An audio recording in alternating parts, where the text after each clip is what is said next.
आज की कहानी एक परफेक्ट मर्डर की है, लेकिन ये कितना परफेक्ट है ये कहानी के आखिर में आपको बताऊंगा। कहानी सिंगापुर की है और ये कहानी अब से करीब 38 साल पहले की है। सिंगापुर में एक परिवार रहा करता था। इस परिवार का मुखिया था, उसका नाम था अयाकानु मरिथातु मुथु। तो नाम थोड़ा सा टेढ़ा है हम लोगों के हिसाब से, तो इसको मैं अयाकानु ही बोलूंगा। अयाकानु इसका पहला नेम है। तो अयाकानु उम्र करीब 34 साल थी और 83 की ये बात है, 1983। अयाकानु और उसकी पत्नी नगराता, ये दोनों सिंगापुर में रहा करते थे। 3 बच्चे थे इनके। परिवार खुशहाल था, हालांकि बहुत अमीर नहीं था, गरीब था। अयाकानु वहाँ के एक चर्च में केयर टेकर का काम करता था और उसी चर्च के करीब उसने एक छोटा सा कमरा ले रखा था जहाँ वो अपनी बीवी और 3 बच्चों के साथ रहा करता था। सब कुछ जिंदगी में ठीक चल रहा था, लेकिन फिर अचानक 18 दिसंबर 1983 को अयाकानु की वाइफ नगराता एक पुलिस स्टेशन में पहुंचती है 18 दिसंबर 1983 को। और ये पुलिस स्टेशन था सिंगापुर का जोचियाट पुलिस स्टेशन। तो जोचियाट पुलिस स्टेशन में पहुंचकर वो पुलिस से कहती है कि मेरा हस्बैंड, जिसका नाम अयाकानु है, उम्र 34 साल है, पिछले 6 दिनों से गायब है। अब पुलिस पहले तो कहती है कि 6 दिन से गायब है, आप रिपोर्ट लिखाने अब आई हैं। तो कहती है कि हाँ, वो कई बार उसने कहा था कि मैं थोड़ा शायद लौटने में देर होगी, पर 2-3 दिन में लौट आऊँगा, लेकिन अब 6 दिन हो गए तो मुझे फिक्र होने लगी, इसलिए मैं रिपोर्ट लिखाने आई। तो पुलिस ने फिर तफ्तीश की कि कहाँ गया, क्या गया। तो उसने कहा घर से कहकर गया था वो कैसीनो जा रहा है जुआ खेलने के लिए। अब पुलिस को पहले ये भी था 6 दिन के बाद रिपोर्ट लिखाने आई, लेकिन अब ड्यूटी भी थी। पुलिस ने गुमशुदगी की रिपोर्ट लिखी।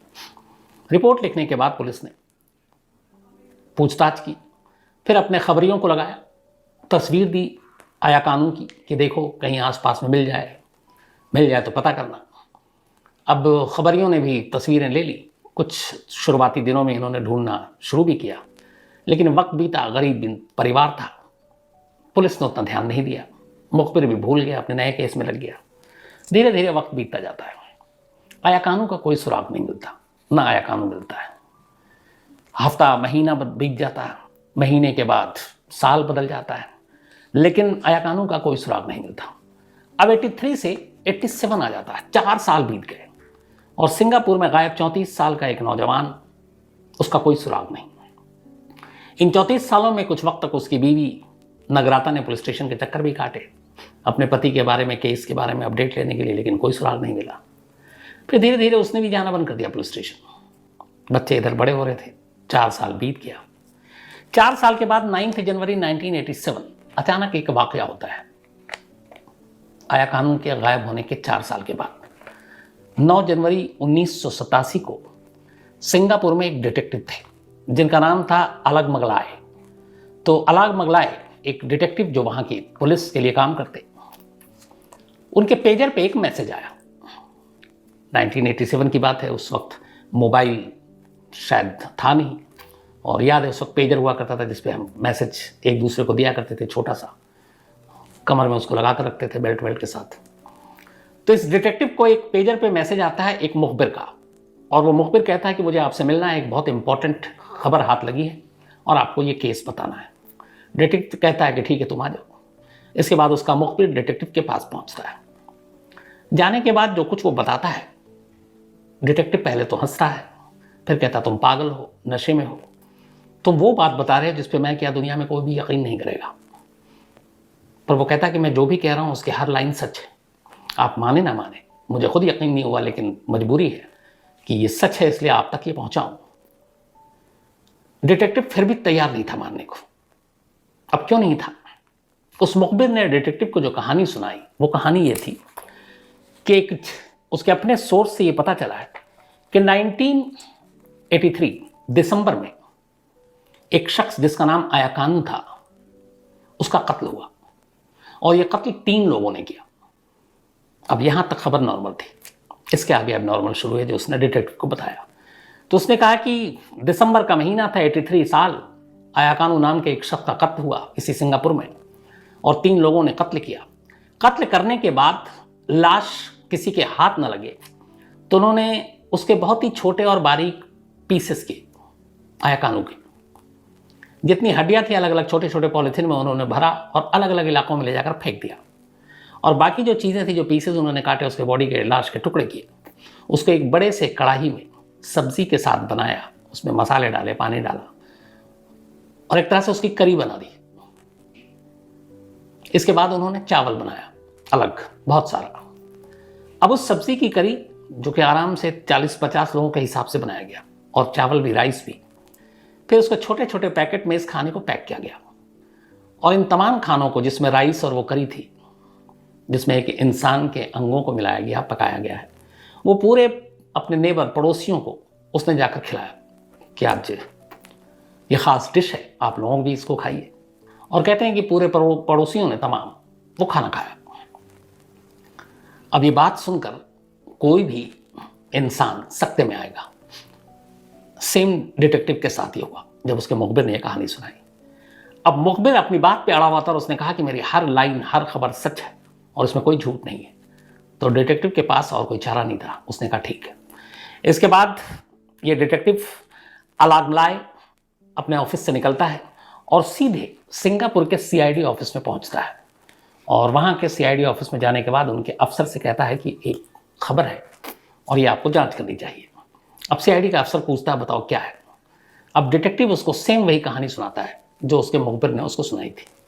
सेम रिएक्शन उस सीआईडी के अफसर का होता है कि क्या बकवास है, क्या पागलपन है, कोई भी इन चीज़ों पे बिलीव नहीं करेगा कि 1 दिसंबर के महीने में कोई आया कानू नाम का शख्स, उसकी कोई गुमशुदगी रिपोर्ट है। अब जो चैट पुलिस स्टेशन छानबीन शुरू करती है, रजिस्टर को ढूंढती है। ढूंढते ढूंढते आखिरकार इसी जो चैट पुलिस स्टेशन में 4 साल पहले लिखाई गई नगराता की वो रिपोर्ट मिल जाती है, जिसमें उसने अपने हस्बैंड की मिसिंग रिपोर्ट लिखाई थी। नाम आया कानू और तारीख 18 दिसंबर। उस मुखबिर की इंफॉर्मेशन से तीनों चीज़ मैच कर गया। दिसंबर का महीना, 83 साल, नाम आया कानू। अब यहाँ पे चौंकने की बारी पूरी तरह से डिटेक्टिव की थी। वो भागा भागा फिर सीआईडी के दफ्तर गया। उसने कहा कि देखो ये इन्फॉर्मेशन सही है, एक शख्स यहाँ गायब हुआ है 4 साल पहले और सेम नाम का, जो उसने बताया, वरना उसे कैसे पता। सीआईडी ने फिर कहा कि ठीक है, तुमने इतनी मेहनत की है, तुम एक काम करो, इसमें आगे तफ्तीश करो कि अगर उसका कत्ल हुआ है तो कातिल कौन है, उसकी करी बनाने की सच्चाई कितनी है। डिटेक्टिव को भी इस केस में इंटरेस्ट था। उसने कहा ठीक है, मैं तफ्तीश करता हूँ। अब ये करते करते, चूंकि 9 जनवरी 1987 को ये पहला मैसेज आया था पेजर पे, उसका जनवरी के महीने में उसने इस पुलिस स्टेशन में ढूंढ भी लिया। पूरा फरवरी वो इन्वेस्टिगेशन में लगा रहा है। तमाम पुलिस स्टेशन से जाकर फिर वो नगराता से मिला, उसकी वाइफ, चूँकि मिसिंग रिपोर्ट में उसका नाम था, उसकी फैमिली से बात की, नगराता से बात की, पड़ोसियों से बात की। करीब 30 लोगों को इंट्रोगेट किया इस जासूस यानी डिटेक्टिव ने। और करने के बाद फिर ये सीआईडी के उस अफसर के पास पहुंचता है। कहता है मैंने पूरे केस की जांच की और पूरे इन्वेस्टिगेशन को करने के बाद जो मेरी नज़र में है वो ये है कि इसमें कुछ लोग सस्पेक्टेड हैं जिनको शक के घेरे में रखना चाहिए। अब उसने एक एक कर बताया। उसने कहा पहली, खुद आया कानू की वाइफ नगराता। सीआईडी अफसर ने पूछा वो क्यों? उसने कहा कि उसकी कुछ चीज़ें हैं जो शक पैदा करती हैं। पहली, 12 दिसंबर 1983 को आया कानू गायब हुआ। उसकी वाइफ ने 6 दिन तक इंतजार किया और 18 दिसंबर को जाकर रिपोर्ट लिखाई मिसिंग। 6 दिन तक वो क्यों इंतजार करती रही? दूसरी, उसने कहा कि अपनी रिपोर्ट में उसने लिखाया कि वो कैसीनो गया था जुआ खेलने के लिए, जबकि उसकी पूरी हालत माली जो थी वो बेहद गरीब था। उसके पास पैसे ही नहीं थे कि वो जुआ खेले, और जुआ खेलने की जाने की बात सच ही नहीं है। तीसरी, जिस कंपनी के थ्रू वो उस चर्च में केयरटेकर था, उस कंपनी के ओनर से उस जासूस ने जाकर बात की। उसने कहा कि आया कानू ने 21 और 22 दिसंबर की छुट्टी मांगी थी उससे कि फैमिली रीज़न से छुट्टी चाहिए, और उसने छुट्टी दे दी। तो अगर 21 और 22 दिसंबर को वो छुट्टी ली तो फिर वो 12 दिसंबर से अगले 6 दिन तक कहीं छुट्टी पे भी नहीं जा सकता। और बोला कि 12 दिसंबर को आखिरी बार आया था आया कानू, और बिल्कुल नॉर्मल था, बिल्कुल अपने तरीके से काम किया और बिल्कुल ठीक था, और यहाँ से काम करके वक्त पर निकला, उसकी छुट्टी मंजूर थी। तो जब 21-22 को जो शख्स छुट्टी ले रहा है तो वो फिर बीच में छुट्टी नहीं लेगा। तो ये सारी चीज़ें कहीं ना कहीं ये इशारा कर रही थी कि शायद उसकी बीवी कुछ छुपा रही है। पहला शक बीवी पर। अब उसने कहा कि कैसे आगे बढ़ें? तो उसने कहा अगर मुखबिर की बात सही है कि उसका कत्ल करने के बाद उसकी लाश के छोटे छोटे टुकड़े, बारीक टुकड़े किए गए और फिर उसे करी बनाकर परोसा गया, तो ये काम आम इंसानों का नहीं हो सकता। इसके लिए कुछ प्रोफेशनल चाहिए, जैसे मटन शॉप जहाँ कसाई बेचते हैं वहाँ पे, क्योंकि वो जगह बेहतरीन जगह है ऐसी चीज़ों को, ऐसे सबूत और सुराग को मिटाने के लिए। चाहे वो ब्लड हो, बाकी चीज़ें हो, उनके पास बड़े बड़े चाकू औजार होते हैं उस तरीके से मटन के लिए। तो किसी ना किसी मटन शॉप का इसमें इस्तेमाल हुआ इस केस में, अगर वो फैक्ट्स सही है तो। तीसरा कि उसकी वाइफ अकेले ये काम नहीं कर सकती, इस काम को करने के लिए कलेजा चाहिए, और इस काम में एक से ज़्यादा लोग शामिल हैं। तो उसने कहा कि हमने जांच की तो हमने पाया कि नगराता के 3 भाई हैं और तीनों जवान हैं और तीनों शादीशुदा हैं। उनमें से एक सिंगापुर की फाइनेंस मिनिस्ट्री में जॉब करता है और उसी को इस जॉब की वजह से क्वार्टर भी मिला हुआ है जो थोड़ा सा सुनसान इलाके में है। तो बोला कि वो 3 भाई हैं। और फिर हमने एक चीज़ और पता की, और पता ये चला कि आया कानू कभी कभी शराब पिया करता था, और शराब पीने के बाद वो बहुत ही गुस्से में आ जाता था, और पड़ोसियों से पूछताछ में पता चला कि कई बार वो अपनी बीवी को टॉर्चर भी करता था, पीटता भी था। तो यहाँ पे ये था कि क्या बीवी को वो मारता पीटता था, इसकी वजह से उसकी बीवी और उसके तीनों भाई उससे नाराज थे। अब ये सारी कहानियां हैं, लेकिन जासूस अपना दिमाग लगाकर 30 लोगों से पूछताछ करने के बाद ये सारी थ्योरी सीआईडी के सामने रख रहा है। सीआईडी को लगा कि इस थ्योरी में तो दम है, तो अब क्या करें। तो आखिरकार फिर तय हुआ कि चलो अलग अलग घरों में और इन सभी जगहों पे छापा मारा जाए, शायद उस कत्ल से जुड़ा कोई भी सुराग या सबूत हमें मिल जाए। हालांकि 4 साल बीत चुके हैं, मिलना मुश्किल है, फिर भी ट्राई करते हैं। आखिरकार सीआईडी की हरी झंडी के बाद 27 मार्च 1987 5 अलग अलग जगहों पे सिंगापुर में सीआईडी की टीम दबिश डालती है, छापे मारती है। ये 5 जगह थी। एक तो खुद आया कानू का घर, उसके 3 भाइयों का घर, उसकी वाइफ के, नगराता की माँ का घर, एक मटन शॉप जहाँ पे डाउट था। और इन सब जगह पे छापा मारने के बाद कुल 8 लोगों को सीआईडी की टीम गिरफ्तार करती है। इनमें से एक खुद आया कानू की वाइफ, दूसरी उसके 3 भाई और उनकी 3 बीवियाँ। तो भाई और 3 बीवी 6 वो हो गए, एक आया कानू की वाइफ हो गई 7, और एक आया कानू की सास यानी नगराता की माँ। 8 लोगों को सीआईडी अब गिरफ्तार करती है। गिरफ्तार करने के बाद अब उनसे पूछताछ शुरू होती है। लेकिन पूछताछ के दौरान 8 के 8 अपने आप को इन चीज़ों से अलग रखते हैं कि हमें मालूम ही नहीं कि आया कानू इस दुनिया में है कि नहीं है, कत्ल हो गया, बल्कि हमें तो पता है वो कहीं गायब है, शायद लौट आए। लेकिन मारने, कत्ल करने, टुकड़े करने, खाने पकाने, इन सब के बारे में कोई जानकारी नहीं। अलग अलग पूछताछ की गई, बिठाकर पूछताछ की गई, लेकिन कोई मुंह खोलने को तैयार नहीं। सीआईडी को लगा कि अब ज़्यादा दिन तक इनको इस तरीके से तो रख के टॉर्चर कर नहीं सकते, तो क्या होगा। और कोई सबूत इधर मिल नहीं रहा। 4 साल पुराना मामला, न वो कढ़ाई जिसमें कहा गया कि बनाया गया करी, न वो चाकू जिससे काटा गया, न वो मटन शॉप जिसमें 100% कहा जाए यहीं कत्ल हुआ, न लाश, न खुद आया कानू। तो इसमें एक भी चीज़ नहीं है जो कोर्ट में कुछ साबित करे। पर पुलिस पूछताछ करती रही और आखिरकार एक दिन कामयाबी मिली। इन 8 में से एक ने एक्सेप्ट कर लिया। उसने कहा हाँ, हमने आया कानू का कत्ल किया, और वो भी 12 दिसंबर को ही 1983। तो उसने कहा क्यों। उसने बताया कि वो अपनी बीवी को बहुत मारता था जब शराब पीता था, और बीवी परेशान थी। उसने अपने भाइयों से जिक्र किया, 3 भाइयों को इस पर बड़ा गुस्सा आया। उन्होंने कहा इससे बदला लेना है, और फिर 12 दिसंबर को उनमें से एक भाई जो वहाँ की फाइनेंस मिनिस्ट्री में क्लर्क था, उसने अपने घर पर उसको बुलाया बात करने के लिए। वो काम करने के बाद आया कानू उसके घर पहुँचता अपने साले के। वहाँ 3 भाई पहले से मौजूद थे। उनमें से एक भाई पीछे से रॉड से उसके सर पे वार करता है। इसके बाद वो गिर जाता है, फिर उसके बाद उसके सर पे और वार करते हैं, मर जाता है। अब ये था कि लाश को कैसे ठिकाने लगाएं, तो फिर वो मटन शॉप से बड़े वाले चाकू लेकर आते हैं, फिर तसल्ली से बैठकर उसके लाश के टुकड़े करते हैं। जितनी बोन्स हड्डियाँ थी उसको छोटे छोटे अलग अलग पॉलीथीन में पैक करते हैं। एक पॉलीथीन नॉर्थ की तरफ, तो दूसरा ईस्ट की तरफ, तीसरा साउथ, तो चौथा वेस्ट की तरफ फेंक आते हैं, ताकि कहीं से भी एक साथ और इतने बड़े टुकड़े ना मिलें कि शक हो कि ये इंसानी हड्डियाँ हैं। अब बाकी जो बचा, उसके बाद उन्होंने उसके छोटे छोटे टुकड़े किए, फिर बाकायदा एक कढ़ाई में करीब 40-50 लोगों के हिसाब से सब्ज़ी डाली, उसमें मसाले डाले, और फिर उस शरीर के टुकड़ों को डाला और उसका बिल्कुल करी बना दिया। फिर चावल बनाए उसी हिसाब से, फिर खाने के छोटे छोटे पैकेट तैयार किए और पूरे पड़ोसियों की दावत कर दी। सबको कहा कि ये ख़ास करी है सभी के लिए, और सारे पड़ोसियों ने खाया। करीब 40 से 50, एग्जैक्ट तो नहीं, लेकिन कहते हैं 40 से 50 लोगों ने खाया। ये पूरी कहानी सुना दी। अब पुलिस को लगा कि चलो इकरार तो कर लिया एक ने, लेकिन काम पूरा नहीं हुआ था, क्योंकि पुलिस के सामने इकरार था, अदालत में तो फिर सबूत चाहिए, जैसे अपने यहाँ है। फिर भी पुलिस को लगा कि चलो इकरार हो गया है। पुलिस इसके बाद उनके बयान के आधार पर अगले 5 महीने तक और तफ्तीश करती रही और 5 महीने के बाद 6 जून 1987 को पहली बार इन 8 को वहाँ की एक अदालत में पेश किया गया चार्जशीट दायर करने के बाद। इस चार्जशीट में पुलिस ने तीनों भाइयों को मेन कातिल ठहराया क्योंकि उन्होंने कत्ल किया, और आया कानू की वाइफ और उसकी सास और तीनों भाइयों की पत्नियों को सबूत मिटाने का दोषी करार दिया पुलिस ने अपनी चार्जशीट में। अब ये चार्जशीट अदालत में पेश हुई, अदालत में बहस शुरू हुई, पुलिस ने अपनी कहानी रखी। जज भी हैरान कि ऐसा कैसे हो सकता है, लेकिन पूरी कहानी और दोनों तरफ से बहस सुनने के बाद जज ने कहा, वहाँ की CID जिन्होंने चार्जशीट दाखिल की, कि आपकी कहानी अच्छी है और कहानी में सब कुछ है, लेकिन अफसोस कि ये सिर्फ कहानी ही है, इसमें कहीं भी कोई सबूत नहीं है, न लाश है, न आलय कत्ल है जिससे कत्ल किया गया, न कोई ऐसी और चीज़ है जिससे पता चल सके कि वो शख्स को इस तरीके से मारा गया, न कोई चश्मदीद है जिसने कत्ल होते हुए देखा, न उन हड्डियों के टुकड़ों में से एक भी सैंपल आपने कलेक्ट किया है जो अलग अलग उसने फेंके थे। तो ऐसी एक भी चीज़ नहीं है, लेकिन कहानी भरपूर है।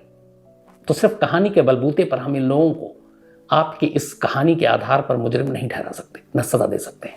ये कहते हुए अदालत ने 8 को बरी करने का फैसला सुना दिया, लेकिन फिर CID ने वहाँ पे अदालत के सामने रिक्वेस्ट की। उसने कहा, ठीक है मिलॉर्ड, हमारे पास कहानी है, सबूत नहीं है, बट एक मदद कीजिए, इस केस को सॉल्व करना है और हमें पक्का यकीन है। उसने सिर्फ एक दलील दी कि अगर चलिए ये कत्ल नहीं हुआ तो आज 4 साल हो गए, आया कानू आज तक नहीं लौटा, कम से कम हमारी थ्योरी इतनी तो सही है कि वो इस दुनिया में नहीं है, वरना लौट कर आता। अदालत ने इस बात पे माना कि हाँ, ये इसमें आपके थोड़ा दम है। तो पुलिस ने रिक्वेस्ट की कि ठीक है, आप 8 में से इन 5 को छोड़ दीजिए, जो 5 महिलाएं हैं, 3 भाई की 3 बीवियां, माँ और नगराता, आप इन्हें छोड़ दीजिए, पर ये 3 डायरेक्ट इन्होंने कत्ल किया है, इनमें से एक ने एक्सेप्ट भी किया, अदालत में मुकर्रर हैं, और हम इनके ज़रिए फिर बाकी सबूत इकट्ठा करेंगे। अदालत ने उनकी इस फरियाद को मान लिया, 5 औरतों को रिहा कर दिया और इन 3 को पुलिस कस्टडी में भेज दिया। अब पुलिस इन 3 से पूछताछ करती रही। पूछताछ करने के बाद उनके बताए हुए जगहों ठिकानों पे तलाश करती रही, सबूत जोड़ने की कोशिश करती रही। वक्त बीतता गया, कुछ मिला नहीं। इस दौरान में फिर इन लोगों को जेल भेज दिया गया। करीब पूरी पूछताछ में जेल में ये 4 साल तक गुजार चुके थे। 87 से 91 आ गया, लेकिन कोई फ़ायदा नहीं हुआ। एक भी पुलिस के हाथ में सबूत नहीं लगा। न तो जिस कढ़ाई में बनाया गया वो बहुत पुराना, उसमें से कोई सबूत अब हासिल नहीं किया जा सकता था, ना वो हथियार मिला जिससे टुकड़े किए गए, न लाश मिली, न हड्डियाँ मिली, न खुद आया कानू जिंदा मिला। तो सिंगापुर पुलिस भी हताश निराश। इधर 1991 आ गया, 4 साल बीत गए, ये लोग जेल में हैं 3 भाई। इन्होंने एप्लीकेशन लगाई कोर्ट में कि मिलॉर्ड, हमें कब तक सिर्फ एक कहानी के बलबूते पे आप जेल के अंदर रखेंगे? अगर सबूत है तो हमें गुनहगार ठहराएं और नहीं है तो हमें आज़ाद करें। अदालत ने इस अर्जी पर पुलिस से सफाई मांगी। पुलिस के हाथ वैसे ही खाली थे जैसे 87 में थे। पुलिस ने कहा कि हम जानते हैं कि हमारी थ्योरी सही है, यही कहानी है, लेकिन सबूत नहीं है। अदालत ने कहा कि हम सिर्फ कहानियों पे फैसले नहीं सुना सकते, सबूत नहीं है तो इसका फ़ायदा जो है अक्यूज को मिलेगा। और ये कहते हुए 1991 में अदालत ने 3 भाइयों को बरी कर दिया। 4 साल उन्होंने जेल में काटे। बरी होने के बाद भी पुलिस उनके पीछे लगी रही, मुखबिरों के जरिए, कोई सुराग, कोई सबूत मिले, पर कोई फ़ायदा नहीं। 91 से 95 आ गया, 4 साल और बीत गए। अब धीरे धीरे लोग इस केस को भूलने लगे थे, वरना एक दौर था कि हर वक्त, हर दिन, हर अखबारों में, बाकी जगहों पे करी की स्टोरी। ये करी मर्डर जो है बहुत ही मतलब मशहूर, कुख्यात हो चुका था सिंगापुर का, बल्कि इंटरनेशनल मीडिया में ये खबरें छप रही थी, क्योंकि थी अजीब कि पूरे पड़ोसियों को आपने खिला डाला। तो 91 से 95 आ गया। लगभग धीरे धीरे लोगों के जहन से अब ये कहानी धुंधली होती जा रही थी, लेकिन 95 में फिर लोगों के जहन में इस कहानी ने एक बार और दस्तक दी। हुआ ये कि 1995 में सिंगापुर की एक टेलीविज़न चैनल है, वहाँ television corporation of Singapore, TCS, इसने एक सीरियल बनाया और ये एक पूरा सीरीज था, जैसे हमारे यहाँ ड्रामे बनते हैं सारे। तो सिंगापुर कॉरपोरेशन टेलीविज़न, बल्कि television corporation of Singapore, TCS ने एक सीरीज़ बनाई, सीरियल बनाया, उसका नाम था डॉक्टर जस्टिस। इत्तेफाक से जब ये सीरियल आया तो 87 की वो कहानी लोगों के जहन में एक बार फिर से ताज़ा हो गई, क्योंकि ये सीरियल इसी करीम मैन के ऊपर था और ये सीरियल इसी आया कानून के कहानी के ऊपर था। और इसमें दिखाया गया कि एक शख्स कैसे गायब होता है, उसके बाद 3 उसके साले उसका कत्ल करते हैं, फिर उसकी करी बनाते हैं, फिर राइस के साथ पूरे मोहल्ले में बांटते हैं, सब खाता है और पुलिस जो है पकड़ती है लेकिन सबूत नहीं मिलता और वो सब छूट जाते हैं। हूबहू पूरी कहानी उठाकर इस न्यूज़ चैनल ने, इस टीवी चैनल ने प्रसारित कर दिया। अब जब ये आया तो लोगों के फिर से वो कहानी याद आ गई और ये सीरियल हिट भी हो रहा है। अब इत्तेफाक से इन तीनों भाइयों ने भी देखा ये सीरियल देखने के बाद उन्हें लगा कि ये तो हमारी वही कहानी है जिस पे हम जेल से निकल कर आ चुके हैं, बट उसमें हमें सीधे सीधे ये कल्प्रिट दिखा रहे हैं, गुनहगार दिखा रहे हैं। उन्होंने इस चैनल के खिलाफ कोर्ट में डिफेमेशन का केस दाखिल कर दिया और कहा कि ये हमारी अवमानना है क्योंकि अदालत हमें छोड़ चुकी है। लेकिन अदालत में बहस हुई, इसका अदालत ने कहा कि ठीक है, लेकिन इसमें आपका कहीं ऐसे डायरेक्ट नाम और वो नहीं जुड़ा हुआ है। वो एक कहानी थी जो रिकॉर्ड पर थी, अदालत में थी, पुलिस स्टेशन में थी, तो उसी को बेस बनाकर इन्होंने ये सब कुछ किया है। तो ये तीनों भाई ये डिफेमेशन का केस हार गए। लेकिन 1995 से आज 2022 हो गया, 38 साल हो चुके हैं। आया कानून 38 साल में आज भी लौट कर नहीं आया। तो सिंगापुर पुलिस की एक थ्योरी तो सही है, लगभग सही लगती है मुझे, कि अगर वो जिंदा होता तो पलट कर आता। 38 साल बाद भी वो नहीं आया तो इसका मतलब है कि पेजर पर उस मुखबिर ने जो खबर दी थी, जो कहानी दी थी, वो कहीं ना कहीं से सही है। उसके जिंदा होने की गुंजाइश कम है। और अगर वो जिंदा नहीं, उसका कत्ल हुआ है, तो फिर जो भी कातिल है वो आज़ाद है। यानी कातिल ने एक परफेक्ट मर्डर किया है, कम से कम आज की तारीख तक तो हम ये कह ही सकते हैं। तो ये थी कहानी, सिंगापुर की एक अजीब कहानी।